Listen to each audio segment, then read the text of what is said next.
Kenapa doa kita tidak didengar oleh Tuhan, tidak dijawab oleh Tuhan? Seringkali karena ada niat jahat di dalam hati. Kalau di hati kita ada niat jahat terhadap orang, maka Tuhan tidak akan mendengar doa kita.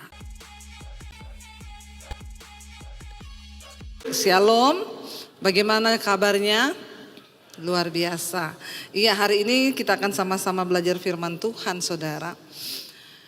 Kita semua pasti yang datang hari ini pasti kita punya pokok doa. Siapa yang punya pokok doa malam ini? Ya, yang punya pokok doa angkat tangan. Yang tidak punya pokok doa, oh berarti semua punya pokok doa. Saya yakin kalau semua punya pokok doa, berarti semua imannya hidup.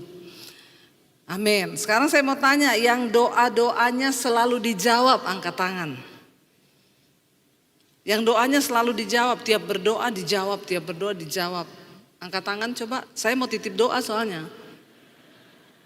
Kalau saudara tiap berdoa dijawab itu, wah berarti sakti saudara. Nah hari ini saya kasih tema firman Tuhan, doa yang tidak dijawab. Ya kalau pendeta biasanya khotbah doa yang dijawab, rahasia doa yang dijawab. Maka sore ini saya berikan tema doa yang tidak dijawab. Jadi saudara ternyata ada hal-hal yang membuat doa kita itu nggak dijawab sama Tuhan. Banyak orang datang kepada saya berkata, Bu saya ini udah berdoa Bu, sudah lama saya berdoa, saya puasa, tapi kenapa nggak dijawab-jawab doa saya? Jadi saudara hari ini kita akan belajar beberapa poin kenapa doa kita nggak dijawab. Sebenarnya ada 100 poin, tapi mungkin kelamaan saya kasih 4 aja. Ya, nanti kalau saya datang lagi baru kita sambung. Iya saudara, ketika kita berdoa nggak dijawab itu yang membuat banyak orang akhirnya kecewa sama Tuhan. Ya, kenapa doa saya nggak dijawab? Saya sudah begini, saya sudah begitu, saya melayani Tuhan. Lalu akhirnya ada yang mulai nggak Tuhan-Tuhanan lah, nggak usah lah. Buktinya doa saya juga nggak dijawab. Nah supaya kita mengerti saudara, kita harus mengerti cara kerja Tuhan. Kita harus mengerti bagaimana prinsip firman Tuhan supaya kita menjadi orang Kristen yang benar. Karena Rasul Paulus bilang kalau kamu itu sebagai prajurit, kamu harus berlatih sebagai seorang prajurit supaya kamu berjuang, kamu nembak itu tidak salah sasaran. Kita berdoa kalau salah berdoa nggak dijawab, makanya ada orang gitu-gitu terus saudara nggak pernah mengalami perubahan karena dia setiap doa nggak dijawab. Nah faktor-faktor yang menjadi penyebab doa kita yang nggak dijawab, yang pertama adalah karena kita berdoa tapi itu dari hawa nafsu. Mari buka bersama Yakobus pasal 4 mulai ayat yang pertama. Yakobus pasal yang keempat ayat yang pertama mulai firman Tuhan berkata begini saudara. Kita baca bersama-sama supaya telinga kita mendengar, hati kita mendengar. Baca 1, 2, 3. Dari manakah datangnya sengketa dan pertengkaran di antara kamu? Bukankah datangnya dari hawa nafsumu yang saling berjuang di dalam tubuhmu? Ingat, orang itu kalau banyak bertengkar, berantem, berkelahi itu berarti hawa nafsunya itu tinggi. Ya, kita punya banyak keinginan tapi nggak terwujud-wujud, makanya bertengkar.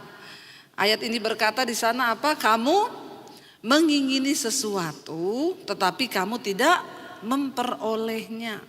Lalu kamu membunuh. Lalu kamu iri hati tapi kamu tidak mencapai tujuanmu. Lalu kamu bertengkar dan kamu berkelahi. Jadi saudara orang itu kalau punya banyak keinginan tapi nggak terwujud, yaitu buntut-buntutnya suka berantem, bertengkar, berkelahi, bahkan bisa sampai kepada pembunuhan. Hati-hati, mari kita cek ya hawa nafsu kita yang saling berjuang di dalam tubuh kita ini. Karena hawa nafsu itu punya keinginan.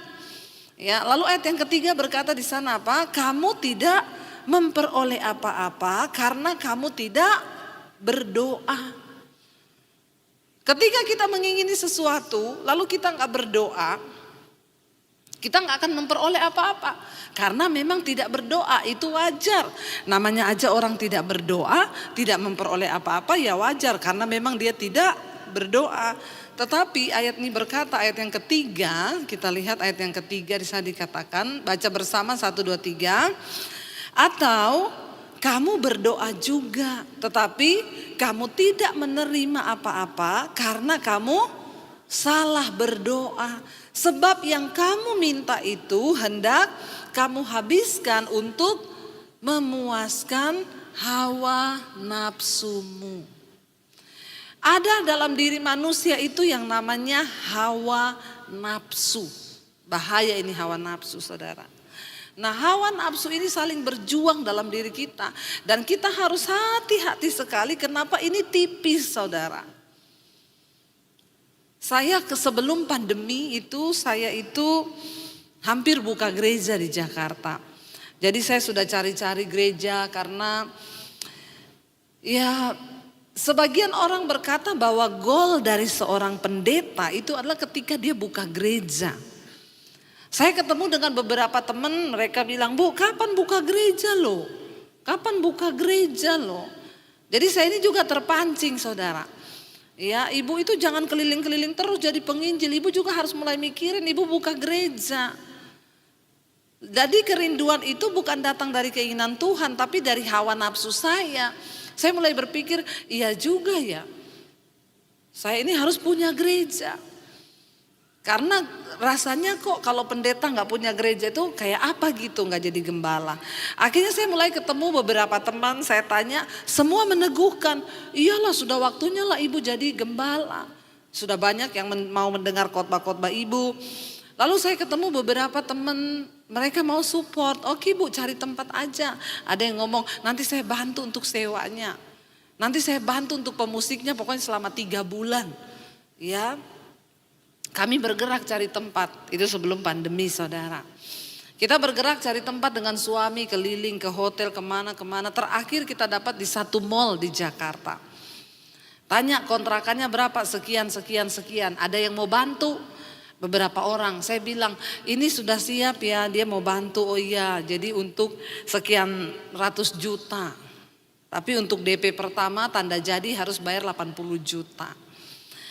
Saya berkata kepada suami saya, hati-hati loh. Jangan sampai kita ini terjebak dalam hawa nafsu.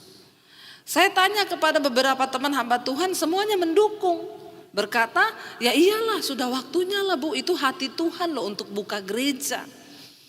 Dan akhirnya kami bawa dalam doa, saya bilang Tuhan, kalau ini hanya karena hawa nafsu saya, kepengen buka gereja karena saya pikir saya seorang pendeta harus punya gereja. Kalau cuma karena untuk hawa nafsuku, Tuhan cegah. Saya nggak mau. Tapi kalau memang ini adalah rencana Tuhan, maka Tuhan buka jalan. Sesuatu yang kelihatannya itu lancar semuanya itu juga belum tentu datang dari Tuhan. Bisa jadi itu hawa nafsu kita. Makanya kita harus bawa di dalam doa. Saya dan suami bawa dalam doa. Ada orang yang mau bantu untuk dana. Ada yang bantu untuk kasih pemusik 3 bulan. Pokoknya semuanya rasanya lancar. Tapi saya bilang Tuhan, kalau ini datang karena hawa nafsu kami, Tuhan tolong tutup jalan. Kami berdoa, saudara. Lalu pada bulan Februari itu sebelum lockdown, saudara, saya ditelepon sama pihak manajemen gedung, Bu, jadi pakai kan mulai bulan depan? Saya bilang iya. Ya udah ibu bayar dulu DP sesuai kesepakatan 80 juta. Saya udah ngomong ke teman saya, iya kapan mau dibayar nanti Bu ngomong aja. Saya tuh berdoa, oke besok saya transfer. Malam itu saya bilang Tuhan, tolong batalkan ini kalau ini hawa nafsuku. Saya masih berdoa begitu. Tiba-tiba besok pagi itu sebelum saya transfer, saya bilang gini, Mas, terlintas di benak saya itu ada satu kata begini, coba pindah hari atau pindah jam. Saya ngobrol dengan suami saya, iya ya kita coba ya kalau jam itu kayaknya mepet gini. Yaudah coba kita tanya. Saya bilang Mas ini saya sudah mau transfer. Tapi saya mau tanya kalau kita pindah hari nih atau pindah jam. Kalau jam itu enggak bisa ya terpaksa kita pindah hari ibadahnya. Itu kira-kira gimana? Oh kalau mau gitu ibu mau pindah jam, ya saya harus rapat dulu sama pihak manajemen bu. Tidak semudah itu, harus ketemu beberapa orang lagi karena beda jam itu beda harga. Kalau begitu ibu tahan dulu uangnya, ndak usah transfer dulu. Nanti kalau sudah ada keputusan harga baru ibu transfer. Saudara tahu saya menunggu waktu dia rapat dulu 2 minggu. Nggak ada jawaban-jawaban, tiba-tiba lockdown. Gereja tutup. Virus datang. Jadi uang kami itu, uang teman-teman saya juga itu terluput 80 juta. Kenapa kita harus melibatkan Tuhan? Karena yang namanya hawa nafsu ini bahaya saudara. Bahaya. Ya, kalau kita nggak benar-benar jaga, kita nggak benar-benar berdoa, ya kadang-kadang ada yang rasanya ini dari Tuhan loh, padahal itu dari hawa nafsu kita loh. Yang pacaran di sini, jangan memaksakan kehendak. Ya, hanya karena engkau punya hawa nafsu, berdoa buat cewek ini dalam nama Yesus jadi milikku. Buat cowok itu jadi milikku. Kadang suaminya orang ditengking dalam nama Yesus itu jadi milikku. Enak aja lu. Ya. Enggak boleh. Jadi pastikan kita berdoa minta Tuhan yang tuntun itu bukan sekedar hawa nafsu. Karena kalau hawa nafsu itu sangat berbahaya. Berapa banyak orang yang akhirnya jatuh, masa depannya rusak hanya karena lahir dari hawa nafsu. Ya, dikatakan di sana engkau membunuh, engkau berkelahi, engkau tidak memperoleh apa-apa, lalu engkau melakukan semua itu tapi engkau tidak berdoa.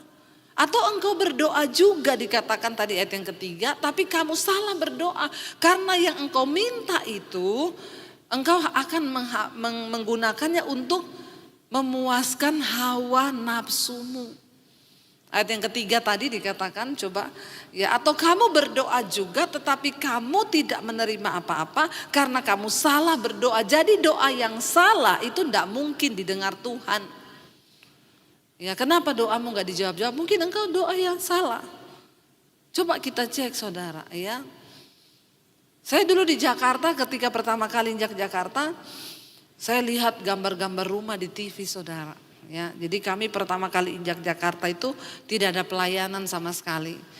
Kita datang saudara di Jakarta, bayangannya itu orang itu kalau ke Jakarta muluk-muluk bayangannya menaklukkan ibu kota.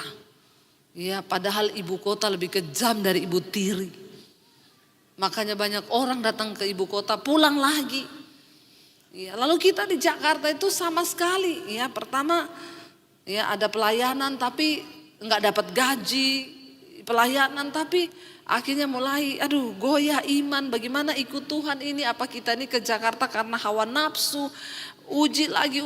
Saya tuh tiap hari Minggu nggak ada pelayanan, saya nonton TV di rumahnya tante saya, ada gambar-gambar rumah, saya tengking dalam nama Yesus, saya minta itu satu. Tiba-tiba saya dengar suara Tuhan, stop, jangan berdoa minta rumah. Aku panggil kamu ke Jakarta bukan untuk mikir kepentinganmu, pikirkan kepentinganku. Saya masuk di kamar, saya nangis saudara, ampuni saya Tuhan. Ampuni hawa nafsu saya. Mulai sekarang iya Tuhan, saya janji saya tidak mau berdoa minta rumah lagi. Di tengah pelayanan kami di Jakarta mulai diberkati, suami saya bilang, "Say, berdoa saya minta rumah saya." Saya bilang, "Enggak. Tuhan tahu yang kita butuhkan, kalau sudah waktunya pasti Tuhan kasih." Dan saya mau bersaksi hari ini Tuhan memberkati kami dengan beberapa rumah. Tidak ada perkara yang mustahil asal jangan engkau mengikuti hanya hawa nafsumu. Doa dengan hawa nafsu tidak mungkin dijawab. Lalu yang kedua saudara, kenapa doa kita itu tidak dijawab? Yang kedua itu karena ada niat jahat di dalam hati. Niat jahat. Coba kita baca bersama. Ya, mari kita buka di dalam Mazmur, ya, kita buka di dalam Mazmur yang ke-17. Maaf saudara, Mazmur sebentar ya. Kita buka dulu Mazmur yang sebentar, ini ayat saya kok. Sorry. Ada ayatnya tapi nggak ada tulisannya. Niat jahat ya. Ya. Mazmur 66 ayat yang ke-17 mulai. Mazmur 66 ayat yang ke-17. Kita baca bersama. Ini dari Daud. Kepadanya aku telah berseru dengan mulutku. Kini dengan lidahku aku menyanyikan pujian. Ayat yang ke-18 di sana dikatakan, seandainya ada apa? Niat jahat di dalam hatiku, tentulah Tuhan tidak mau apa? Mendengar.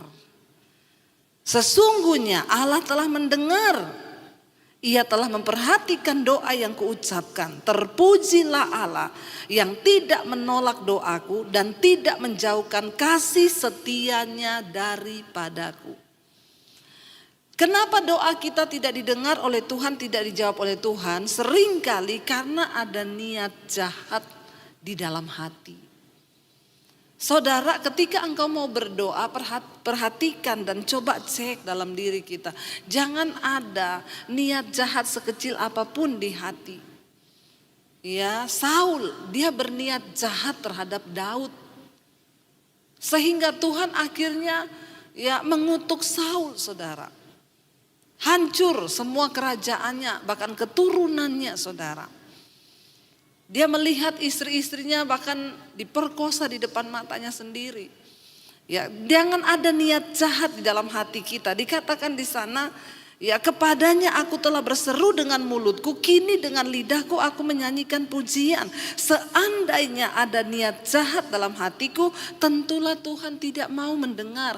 Mari kita introspeksi diri, kenapa doa kita selama ini tidak dijawab? Mungkin ada niat jahat di dalam hati kita. Seringkali ya ketika ada orang berbuat jahat kepada kita, mungkin keluarga kita. Lalu tiba-tiba kita melihat di Facebook atau di mana dia sakit. Orang yang berbuat jahat pada kita ini sakit. Atau kita dengar kabarnya dia sakit. Saudara, adakah niat jahat terbersit di hati kita? Kayak di sinetron-sinetron itu loh. Kalau ada orang buat jahat terus sakit gini kan. Semoga dia cepat mati. Itu di sinetron. Ya, di sinetron itu kalau kita nonton kan ya, mata jahat itu kan orang lihat ini ada niat jahat di hati. Kalau di hati kita ada niat jahat terhadap orang, maka Tuhan tidak akan mendengar doa kita. Jangan ada niat jahat di tempat engkau bekerja, di rumah, dalam keluarga suami, jangan punya niat jahat kepada istri. Istri jangan punya niat jahat kepada suami. Di dalam keluarga besar kita, walaupun ada keluarga yang mungkin berbuat tidak baik kepada kita, mari kita tetap jangan ada niat jahat. Karena kalau kita punya niat jahat, Tuhan itu tidak dengar doa kita. Mari kita cek saudara, Tuhan ada enggak ya niat jahat di hatiku ini terhadap orang. Ya niatnya jahat itu loh. Sedikit aja kita ngomong, mudah-mudahan dia itu memang, mudah-mudahan dia. Bahaya saudara. Daud berkata, ya, terpujilah Allah yang tidak menolak doaku dan tidak menjauhkan kasih setianya daripadaku. Waktu Tuhan mendapati di hati kita bersih, tidak ada niat jahat terhadap orang, itu yang membuat Tuhan itu bisa bekerja dan melakukan mujizat. Kenapa doa kita terhalang? Karena firman Tuhan berkata, hatimu itu loh. Mari kita cek hari ini. Kalau ada niat jahat di dalam hati kita, maka Tuhan tidak mungkin memberkati. Daud berkata, saudara, seandainya ada niat jahat dalam hatiku, tentulah Tuhan tidak mau mendengar. Kita berdoa hari-hari ini penting sekali kita cek, saudara, ada enggak Tuhan? Aku ini punya niat yang tidak baik terhadap orang. Di dunia pekerjaan, seringkali saudara kita pengen lihat orang itu jatuh tanpa kita sadari. Bahkan di hati pun seringkali kita berdoa itu doanya niatnya jahat loh. Ya, tapi kita introspeksi supaya doa kita tuh nggak dihalangi, supaya tidak ada. Tuhan itu mau loh mendengar, Tuhan itu mau loh menjawab doa kita. Tapi seandainya ada niat jahat dalam hatiku, Tuhan tidak mau mendengar. Kepadanya aku telah berseru dengan mulutku. Makanya sebelum kita berdoa, kita minta kelayakan dulu. Percuma engkau doa puasa sekalipun, tidak mungkin akan didengar Tuhan kalau ada niat jahat di dalam hati. Ini penting bagi kita tahu bersama supaya jangan doa-doa kita terhalang. Tuhan sudah memberikan janji, Dia sudah memberikan semua janji kemuliaan, pertolongan, perlindungan. Tapi seringkali banyak orang Kristen tidak mengalami janji itu. Kenapa? Karena ada sesuatu yang menghalangi. Ada niat jahat di hati kita. Ya, dikatakan, tapi Daud bilang, ya kepadanya aku telah berseru dengan mulutku, kini dengan lidahku akhirnya aku menyanyikan pujian. Ya, dan Tuhan dikatakan di sana, sesungguhnya Allah telah mendengar, Ia telah memperhatikan doa yang kuucapkan. Terpujilah Allah yang tidak menolak doaku. Kenapa Tuhan itu sebenarnya gak mau menolak doa kita? Lewat doa yang dijawab kita kan bisa bersaksi. Tuhan itu rindu loh menjawab doa kita saudara, lebih daripada diri kita sendiri. Supaya itu bisa menjadi kesaksian bagi banyak orang. Tapi sering kali itu gak terjadi, yaitu karena di hati kita ini ada niat jahat. Yang ketiga saudara, apa yang membuat doa kita gak dijawab? Hubungan yang rusak dalam suami istri. Engkau mau berdoa seperti apapun, kalau hubunganmu suami istri itu rusak, doamu tuh gak mungkin dijawab Tuhan. Mari kita lihat bersama saudara 1 Petrus pasal yang ketiga ayat yang ke-7. 1 Petrus pasal yang ketiga ayat yang ke-7 firman Tuhan berkata di sana. Ini penting sekali kita tahu. Baca bersama saudara. Demikian juga kamu hai suami-suami, hiduplah bijaksana dengan istrimu.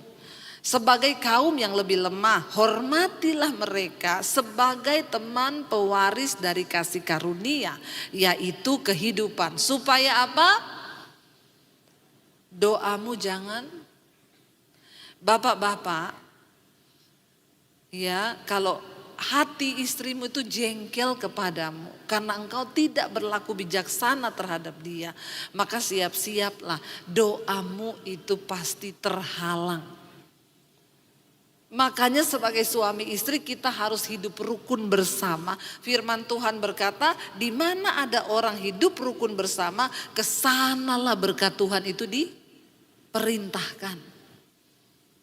Siapa di sini yang kalau berantem tidak omongan 3 hari 3 malam?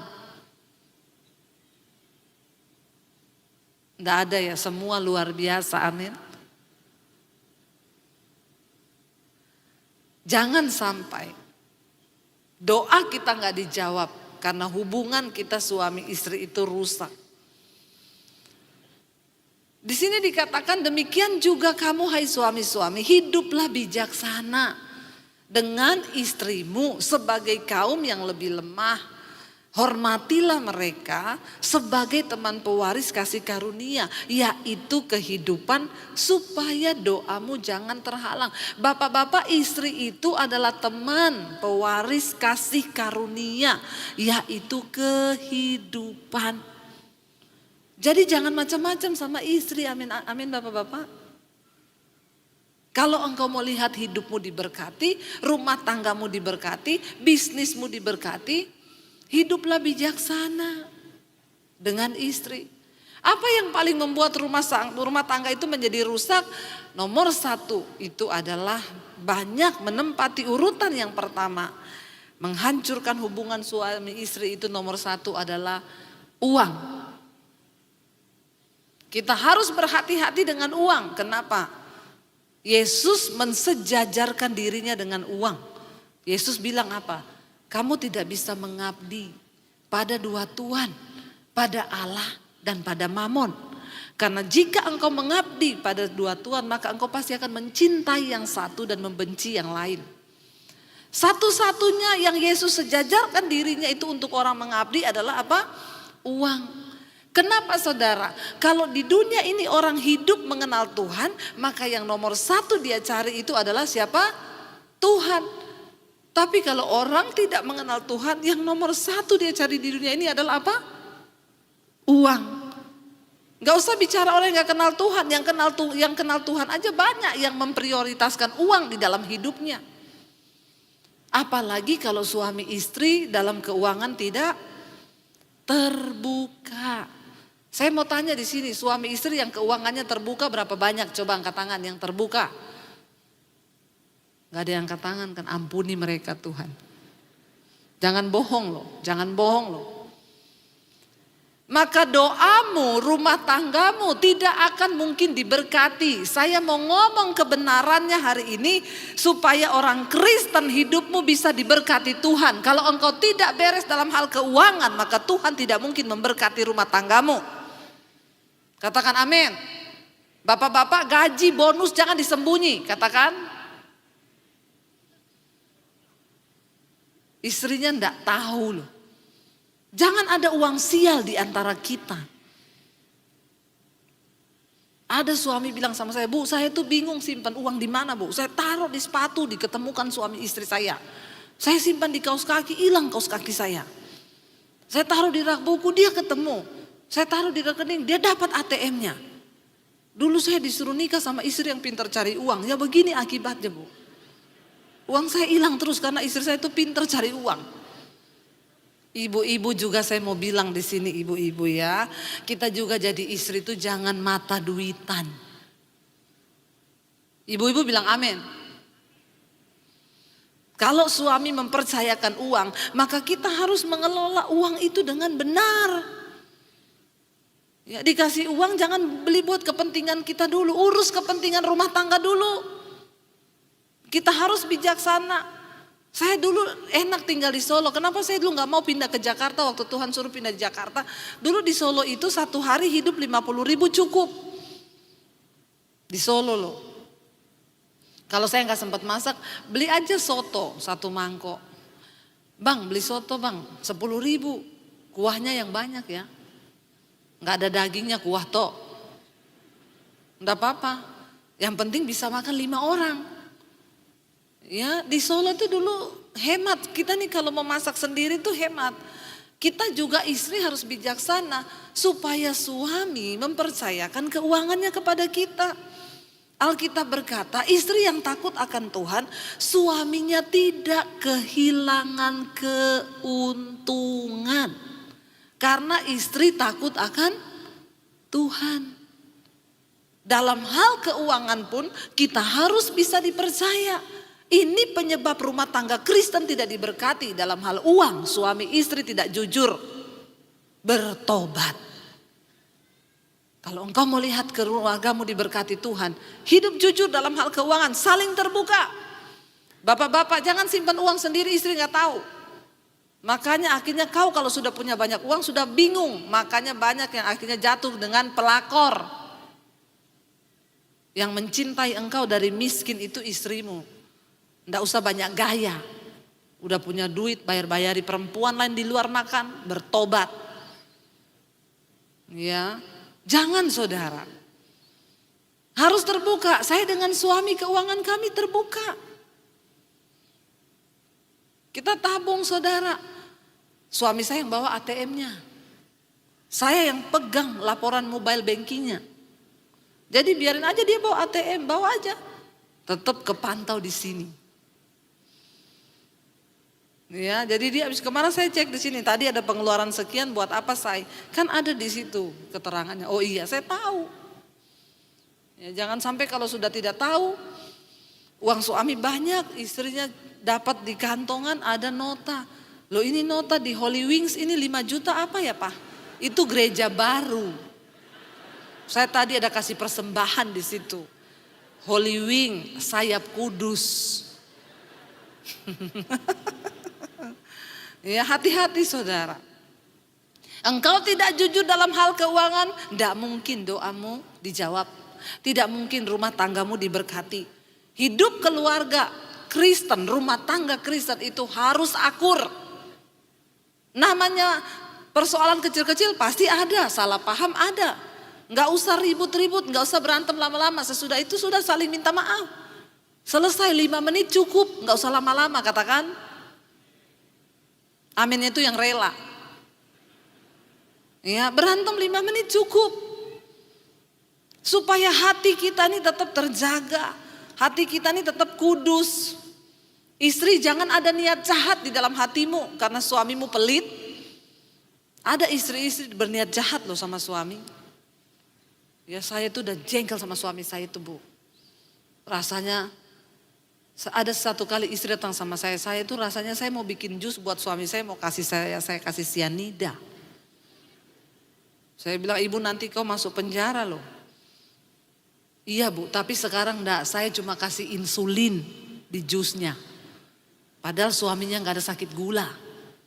Dikasih insulin, satu saat suaminya pingsan. Ditanya, kenapa Bapak pingsan? Dokter periksa, di dalam darahnya banyak kandungan insulin. Padahal dia kan gak ada sakit gula ya. Istrinya takut, aduh kalau ketahuan saya di penjara ini. Saya bilang, ibu makanya jangan ibu ya, tidak boleh begitu. Ibu doakan suamimu. Iya Bu, sekarang saya doakan terus tiap hari, Tuhan cabut nyawanya. Itu doa dengan niat yang sangat jahat. Tidak mungkin ibu, jangan engkau doakan supaya Tuhan cabut nyawa suamimu. Bagaimana rumah tangga kita mau diberkati kalau yang ada pertikaian, masalah uang. Makanya hati-hati hai suami-suami, hiduplah bijaksana dengan istrimu. Di mana ada suami yang bijaksana terhadap istri, di situ pasti ada istri yang tunduk kepada suaminya. Lalu terjadilah rumah tangga yang harmonis. Kalau kita harmonis, siapa yang menikmati kebaikannya? Kita dan anak cucu kita. Amin, saudara. Jangan sampai doamu terhalang, bapak-bapak. Berlakulah bijaksana terhadap istrimu. Ya, jangan sampai waktu dulu pretwet. Ya, banyak orang tuh kalau foto pretwet itu hebat. Setelah afterwet, ya, berubah semuanya. Mari kita kembalikan kasih Tuhan. Jadi yang menjadi penghalang, ya, itu adalah karena hubungan suami istri yang rusak. Yang terakhir, mari kita baca Mazmur 26. Maaf, Yeremia pasal 17 ayat yang ke-10 saja. Yeremia pasal 17 ayat yang ke-10 dan ayat yang ke-11. Yeremia pasal yang ke-10, Yeremia 17 ayat yang ke-10. Kita lihat. Firman ini berkata apa saudara? Aku Tuhan yang menyelidiki hati, yang menguji batin. Untuk apa saudara? Memberi balasan kepada setiap orang setimpal dengan tingkah langkahnya, setimpal dengan hasil perbuatannya. Ayat yang ke-11. Seperti ayam hutan yang mengerami yang tidak ditelurkannya, demikianlah orang yang menggaruk kekayaan secara tidak halal. Pada pertengahan usianya ia akan kehilangan semuanya, dan pada kesudahan usianya ia terkenal sebagai seorang bebal. Yang terakhir saudara, jangan engkau mengaruk keuntungan dengan cara yang tidak halal. Hati-hati. Orang-orang yang mencari keuntungan dengan cara yang tidak halal. Ayat ini sangat mengerikan. Di sana dikatakan seperti ayam hutan yang mengerami yang tidak ditelurkannya. Orang gak ditelurkannya kok mau dierami loh. Ini kan namanya cari untung yang tidak jujur. Itu kan bukan telurnya. Ya, dia gak bertelur tapi mau mengerami. Lalu dikatakan apa? Seperti ayam hutan yang mengerami yang tidak ditelurkannya, demikian orang yang menggaruk kekayaan secara tidak halal. Pada pertengahan usianya, ia akan kehilangan semuanya. Hidup ini bukan hanya bicara tentang menjadi kaya. Hidup ini adalah tentang bagaimana kita berkenan kepada Tuhan. Ketika niat hati kita bersih, rumah tangga kita baik, kita terjaga dari hawa nafsu, dan kita tidak mencari keuntungan yang tidak halal, maka Tuhan itu membuka jalan. Saya tadi siang bersaksi Ada seorang anak pemuda lah, dia wanita ya. Saya tuh kemarin ketemu dengan jemaat Misbah Doa di Surabaya. Lalu saya mewawancarain papahnya yang sembuh dari kanker. Lalu anak muda ini bercerita dia bawa papanya berobat ke luar negeri, saudara. Saya tanya, kamu tinggal di mana? Saya tinggal di Ambon, Bu. Di Ambon, tapi bukan di Ambonnya, kepulauan terpencil. Oh, terus saya iseng nanya, aduh, di Ambon kepulauan terpencil itu usaha apa ya di sana? Kira-kira bisnis apa ya yang bisa menghidupi? Saya tanya, kamu di sana usaha apa? Saya cuma punya pom bensin 2 di sana.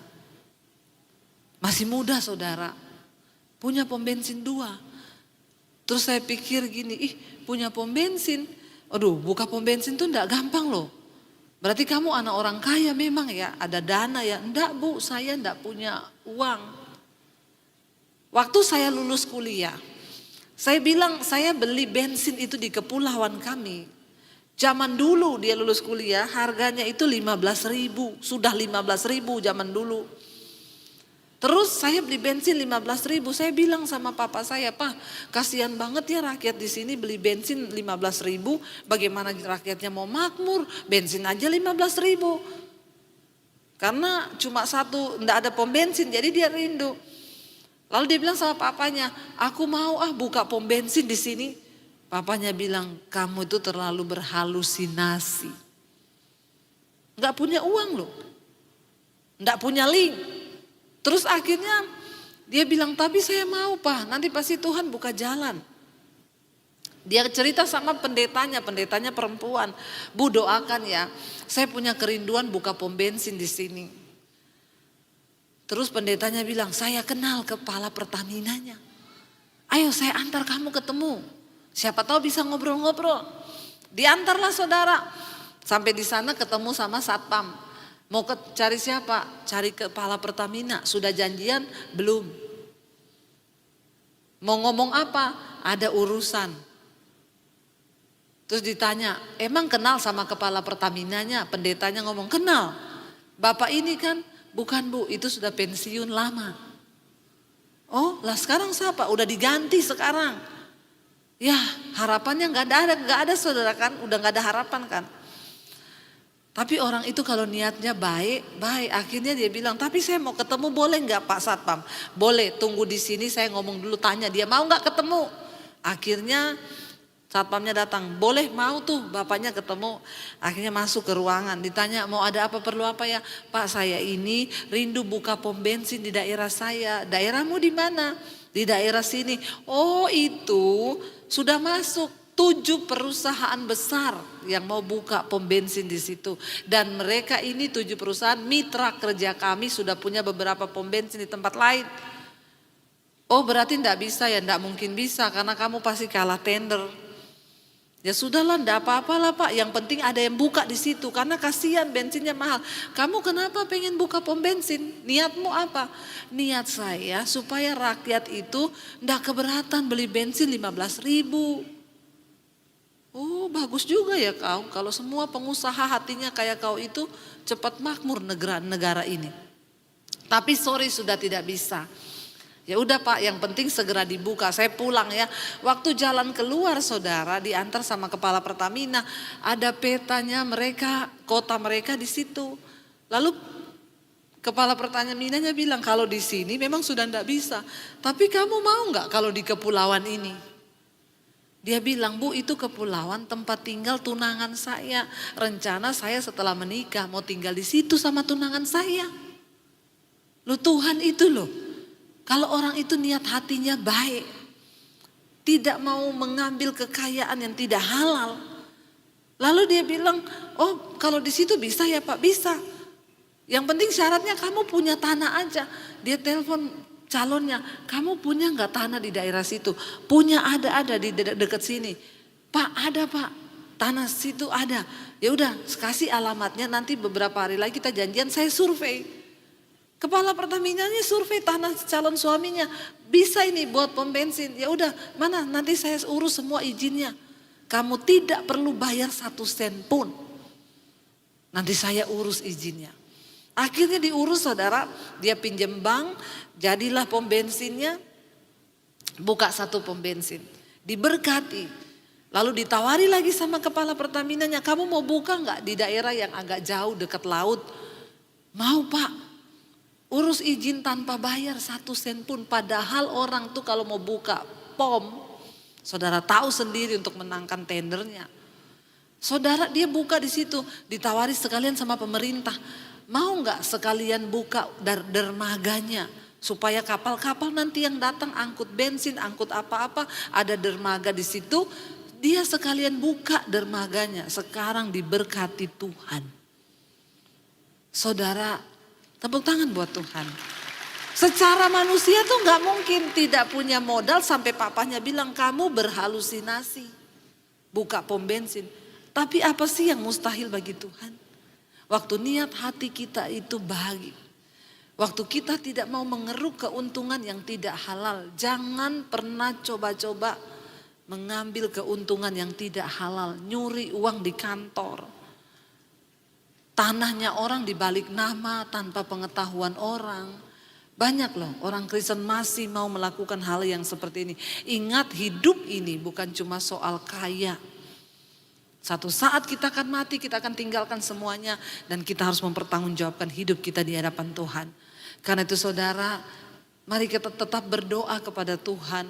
Tapi buang semua penghalang-penghalang doa itu. Sebab kita percaya dia Bapa yang turut bekerja dalam hidup kita.